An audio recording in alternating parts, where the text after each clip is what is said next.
la logique des décisions prises au niveau national par le président de la République, exécutées vraiment de main de maître par le ministère de la Santé et de l'Action sociale, appuyé par les forces de défense et de sécurité dans ce pays, et que nous tenons à féliciter. Nous avons au niveau de la ville de Thiès pris la décision, à la suite des mesures prises dès le 14 mars 2020, nous avons pris la décision de mettre en place un comité de veille et d'action pour participer ici sur le territoire de la ville de Thiès au combat commun qui est devenu un combat mondial, un combat de l'humanité contre le coronavirus. Tout à l'heure, le professeur Abdoul Wade, dit communément connu comme Mara Wade, qui est le rapporteur donc, du comité, pourra présenter dans les détails le plan d'action et les différentes mesures qui ont été prises au niveau de la ville de Thiès. Nous avons, dès le début, dès que nous avons pris la pleine mesure de la situation,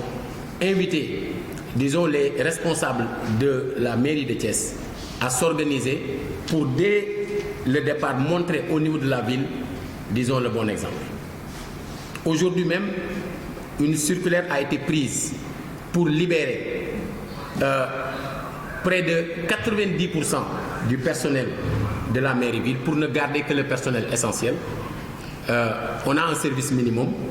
C'est pour participer justement à montrer aux citoyens que nous devons aller dans le sens d'éviter justement les regroupements qui peuvent être un comportement à risque. Alors, je voudrais à travers cela inviter nos compatriotes à être attentifs à ce qui sera certainement ce soir décidé par le président de la République à la suite de la réunion du Comité national de gestion des épidémies. Ça ira nécessairement dans le sens de préserver ce pays. Ce qui a gêné la France, ce qui a causé tant de mal en Italie, ce qui a ravagé des pays comme la Chine, l'Espagne et d'autres qui, sur le plan des moyens matériels et financiers, sont beaucoup plus puissants que le nôtre, pourrait ne pas nous épargner. Nous devons donc profiter de notre avance, puisque nous avons une avance, puisque si le virus s'était d'abord attaqué à nous, compte tenu de ce que je vois, du comportement que je vois au niveau des quartiers, au niveau de nos rues, je ne sais pas la situation que cela a eu laissé. C'est vrai qu'on ne peut pas, même dans cette situation, dire à quelque chose malheureux. Mais il est vrai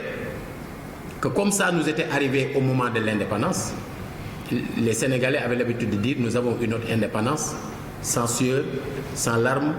et sans avoir versé une goutte de sang. Mais nous avons une autre indépendance avec la sueur, les larmes et le sang des autres. Puisque d'autres avant nous s'étaient battus, nous n'avons pas peut-être forcément la discipline militaire qui a pu régner en Chine et qui leur a permis d'inverser la tendance en peu de temps, même s'il y a eu beaucoup de dommages. Alors, profitons de cette avance, prenons conscience, tirons les leçons. Nous n'avons pas besoin de faire les mêmes expériences que les autres. Je pense que nous devons apprendre de ces expériences et ne pas tomber dans les mêmes travers que ce paradoxe philosophique qui disait l'histoire apprend aux hommes que les hommes n'apprennent rien de l'histoire. Nous devons apprendre parce qu'il s'agit d'une situation dramatique. Il s'agit de quelque chose qui n'est pas que virtuel. Il ne s'agit pas d'un rêve. Il s'agit d'une réalité dangereuse et d'une réalité qui tue. Je voudrais donc inviter les compatriotes thiessois et au-delà les compatriotes sénégalais à faire preuve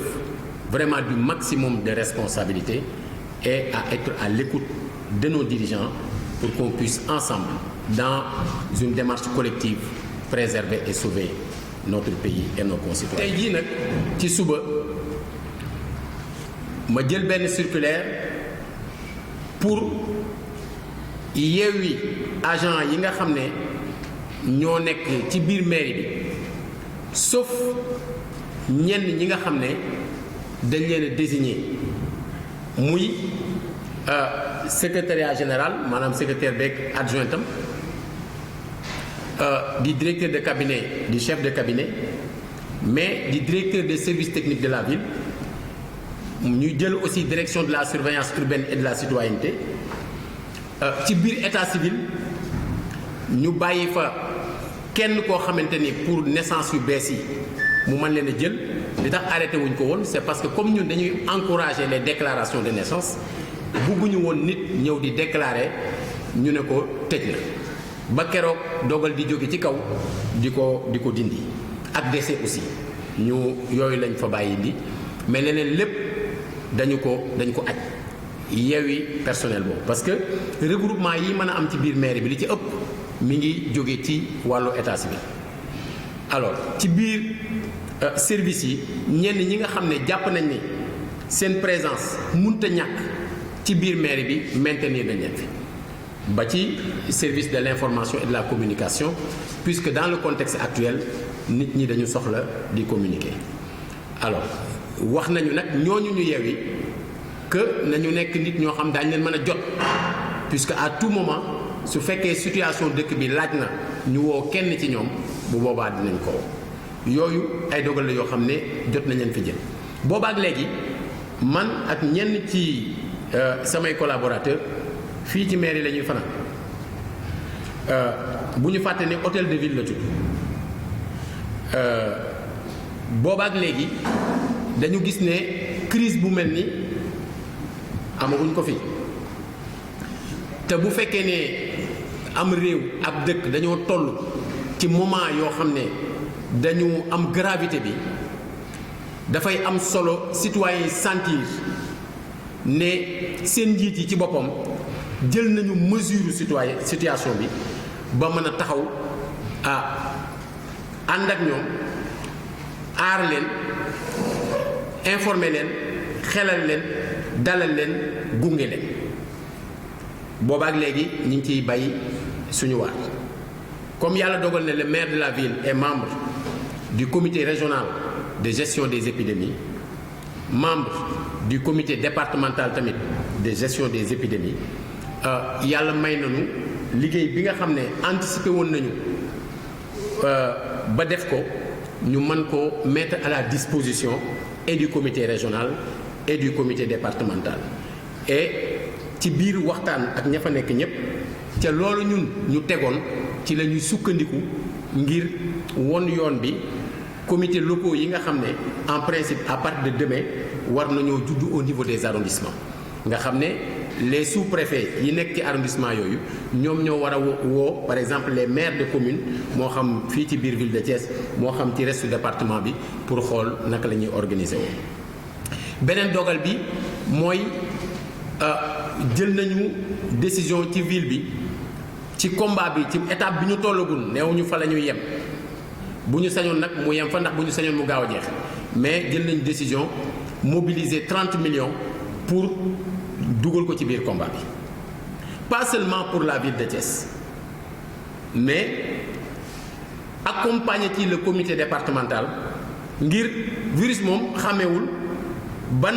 kër moo nekk Fandène ak ban kër moo nekk biir Thiès alors su fekkee da nga ni territoire biir ville de Thiès kese lay gérer te fekk mu am situation buy am ci ñi nga xam ne ñoom la ñu taxalool te jàppale woo leen bu fekkee ne mbir xew na fa yàlla mën naa dogal mu ñëwaat yëpp ci kaw ci kaw ville bi kon solidarité parfaite boobu dafa war a am ba ñun ñëpp kenn ku ci nekk aar moromam si fii la ñu war a sentir qu'on est ñun ñoo bokk département ñun ñoo bokk région mais ñun ñoo bokk aussi Sénégal